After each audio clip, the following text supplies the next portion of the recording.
Hi there, Sanbonani Molweni. Welcome to Fix Channel. For new here, please subscribe before the end of the video. If returning, thank you for love and support.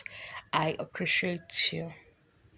Drama social media indaba kaSimphiwe Dana. Asazi ngathi ubebherela ubuthongo, wabuka Shaka Ilembe, wabona ukuthi okay, hairstyle yami. We guys, emculweni uyacula usisi. Ucula ngempela. Ucula into futhi ehamba nomoya wakho, ekhuluma nawe, into yakhe deep.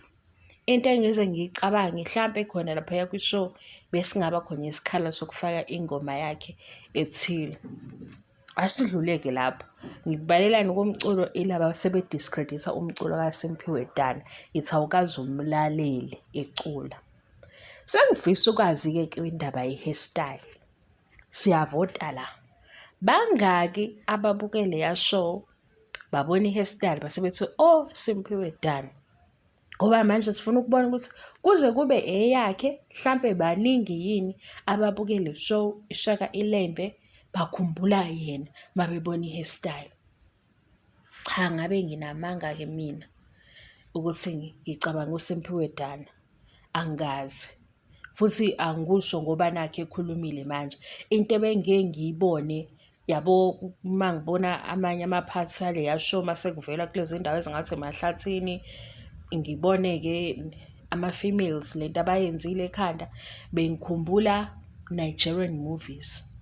Ngiyazi ukuthi nike nibone makuzovela Royal Houses kuvele labo dade bakhona abaphelezela i-queen noma i-king yakhona, into abazenzayo, i-makeup yabo. Yileyo nto ebengike ngiyibuke, engeke ngiyikhumbule. Kuwukuthi-ke ishow iShaka Ilembe yona cha ngiyibuki njalo ngoba iyangithusa ubuthakathi nemikhonto nokubulalana ile inkinga yami. Isitoriyana sakhona si-right. Futhi uNomzamo ne-team yakhe basebenzile kakhulu uNomzamo Mbatha ukuthi bekwazi ukubuyisa into esikhulunywe kaningi benze kodwa abantu bebe interested, because indaba yaShaka ayipheli kakade sixoxela ngayo primary school, high school, umlando nje okuhamba abantu bebuyele khona. Futhi seyake waba khona enye ishow eyenziwayo ngoShaka.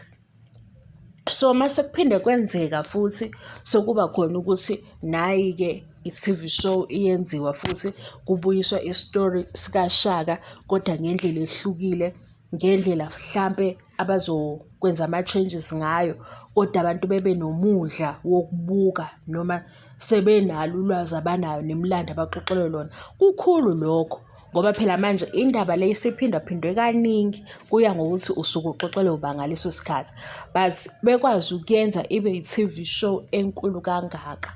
Kodwa-ke phela-ke uShaka-ke uZulu-ke uyabo, ngiyakubona lokho. Ngiyakhumbula nje sise-primary sasinikwa umlando ngale ndlela sasinikezwayo nasixoxelwa. Kodwa ngibona nje ukuthi kuwumsebenzi omkhulu ukuthi ngempela abantu bebe nesasasa, indlela abasebenze ngayo, lokho ngeke sikubukele phansi sikuncome. Ngeke sikubukele phansi sikuzibe, siyakuncoma lokho, usebenzile. Kuthi-ke ngesikhathi la abantu abaningi bekhalela lo abamthanda kakhulu kwishow ukuthi hawu sekuphelile ijeni yakhe nale TV show uSimphiwe Dana, i-hairstyle yakhe. Yazi manje asisazi ukuthi yisasasa lalo msindo obuwenzeka ngokuthi abantu abaningi ba-sad noma indaba yakhe inalo munye usisi. Uba lo munye usisi angamusho. Uma ngikufunda ku-social media bathi uThandiswa Mazwai, uKing Tha. Hhayi, emculweni uThandiswa ungaphambili kwakhe maseyeza ngokwami ngokomculo. Ukuthi kune-beef cha bengiyiqala ku-social media ngoba nakho beqhathanisa uThandiswa kule ndaba bethi hhayi lo munye nawu size wesicathulo kushiwo bani. Hawu, wayipho kwehlele kuNomzamo Mbatha noma wenze ngamabomu ukuthi indaba kwenzakalani yazenze ngadideka uSimphiwe Dana and ayifani naye usisi lento ayifani naye. hhayi ayifani naye, mhlawumbe uyayikhuluma izinto ayikhulumayo nginganaki ku-social media, bengakulindele lokhu. Ngoba manje sididekile ukuthi inkinga uNomzamo Mbatha ngempela noma ilo munye usisi.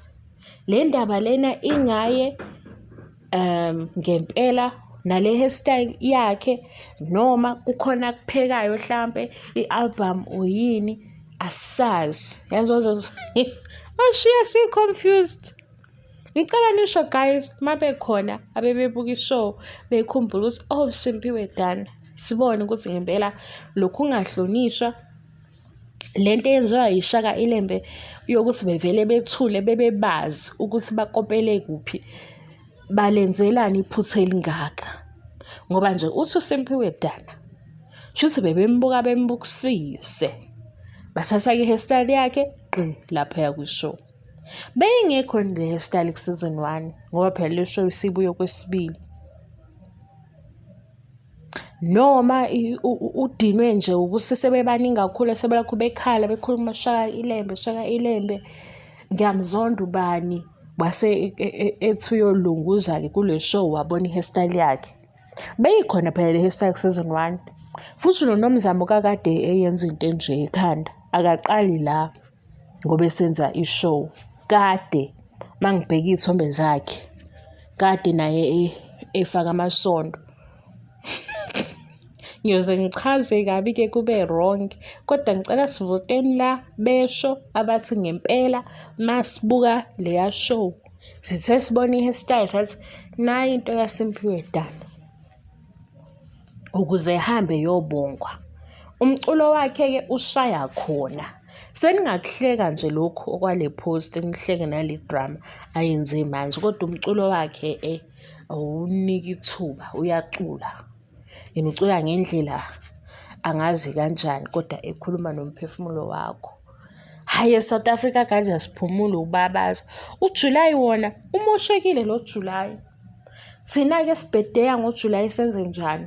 Ngoba silobu sibabazile sibona ukuthi nisicuphise kulaba August kona lokho sizojabula kanye nani. Ngeke, uJuly uney'ndaba ey'ningi. Sekubangwa i-hairstyle. Besingazi ukuthi kuyofika usuku la kusimanga khona i-hairstyle. Kodwa-ke hlampe ufikelwe yilowo mzuzu lowo ukubona into othi usuyenzile uyisole, hlampe lowo mzuzu umfikele, siyacabanga.